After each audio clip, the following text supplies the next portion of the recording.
Yo, what's going on, everybody? Welcome back to the channel. Today, I got the chance to see Teenage Mutant Ninja Turtles, Mutant Mayhem, and holy shit. Before we get started, I just want to say if you guys are new to the channel, please consider hitting that subscribe button, like button, turning on post notifications.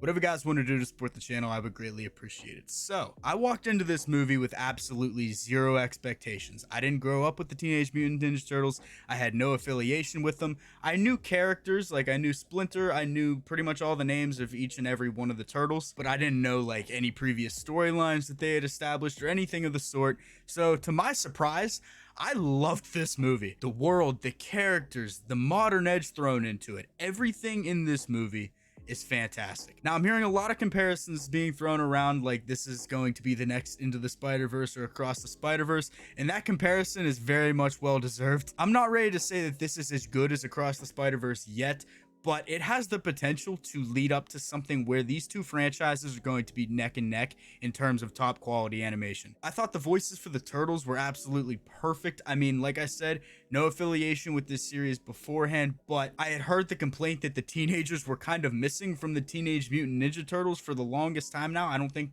they have ever really sounded like teenagers, but the on-screen chemistry between the four of them is absolutely fantastic. You can really feel as if they had that bond in real life, which I think they did. I think they did record all in the same booth at once, which is kind of rather rare nowadays, but the chemistry between them was fantastic. But as well with them and April O'Neil and then Splinter, their father, I thought that the dichotomy that they had was fantastic, and those two characters really helped build the bridge between the two different viewpoints that we're seeing in this movie about the human world really well. And like I said, the voice cast is fantastic. I thought Ayo Edebiri as April and then Jackie Chan as Splinter, both fantastic. I did see some controversy online about April, but after seeing this movie and not having any previous relation with the Ninja Turtles, I thought it was a perfect voice cast, and I thought the character was really well done. Paul Rudd and Ice Cube are easily the most memorable though whenever it comes to people that aren't in the main cast, but when it comes to supporting roles such as the villains and the different mutants that we see in this movie,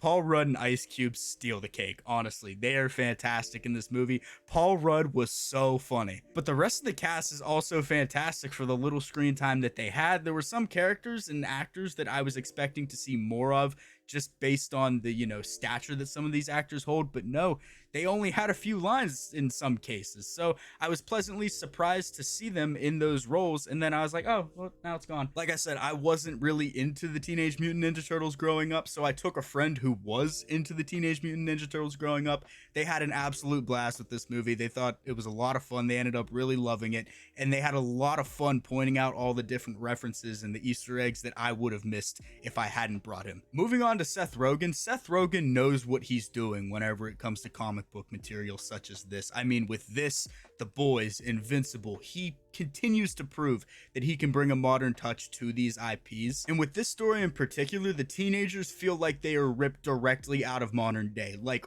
right now, if I walk down the street right now, just grabbed a teenager and threw him in this movie, it's exactly what this movie is. He did co-write this with somebody else, and I don't know who that is, so I apologize, but props to both of them. And for right now, Seth Rogen is 3 for 3 for me whenever it comes to this comic book stuff that he's endeavoring on. So I hope he continues to do this stuff because I'm all here for it. Oh, and the other thing that he hit the nail on the head with in this movie is the underlying tone of acceptance. I thought it was done really well in this movie, and just the emotional beats in general I thought were done really well. Like I said though, the movie is so damn funny, so in certain aspects it kind of overtakes the emotional beats, but I really didn't find it all that distracting. I thought the way that the action sequences were directed was phenomenal. You can clearly see where the inspiration is taken though with the Across the Spider-Verse and Into the Spider-Verse movies. That's not to say that that is undermining those achievements in any way, because what they do in this movie with some of the action sequences and some of the camera movement is just fantastic. The score for this movie is already saved in my library on Spotify. I think it mixes so well with the funky and upbeat tone that this movie has to offer. And like I already said, this movie is so funny. I mean, this is probably the most I've ever laughed during a movie that is aimed at primarily younger audiences. But on that same note, this movie is surprisingly mature and dark for a PG movie, a PG animated movie, should I say, because there's a lot of different instances where I was like, oh, that just happened. But I think that definitely helped in terms of me connecting with this story more and, reaching a broader audience of adults, which I also think are going to love this movie. I also love the cultural references in this movie. I thought it was fantastic. I mean, they go all across the board just because of how different each of the turtles are. But you see where they learn a lot of their everyday behaviors from, such as things like movies, TV shows, video games, other comic books. They name dropped quite a few other IPs and projects that just made me smile, and you can definitely see where these teenagers are getting their everyday influences from. And on that same note, the 80s and 90s nostalgia is perfect. I mean, I didn't grow up in those eras, obviously, but I thought it was a lot of fun to throw it back to the time period where the turtles originated from. And the mid-credit scene is awesome. Like I said countless times in this review already, I didn't grow up with the Teenage Mutant Ninja Turtles. That's probably like 15th time I've said that, but I did know who or what they were setting up in this mid-credit scene. And wow, I didn't think I'd be this excited for a sequel to this movie. That's all I'm gonna say without giving spoilers away, but you guys need to go and see this movie. I thought it was fantastic from top to bottom. So let me know what you guys thought down in the comments below. If you guys have seen the movie, leave those thoughts down there. If you are new to the channel, please consider hitting that subscribe button, like button, turning on post notifications, whatever you guys want to do to support the channel. I would greatly appreciate it. So hopefully you guys did enjoy, and I will see you all in the next one.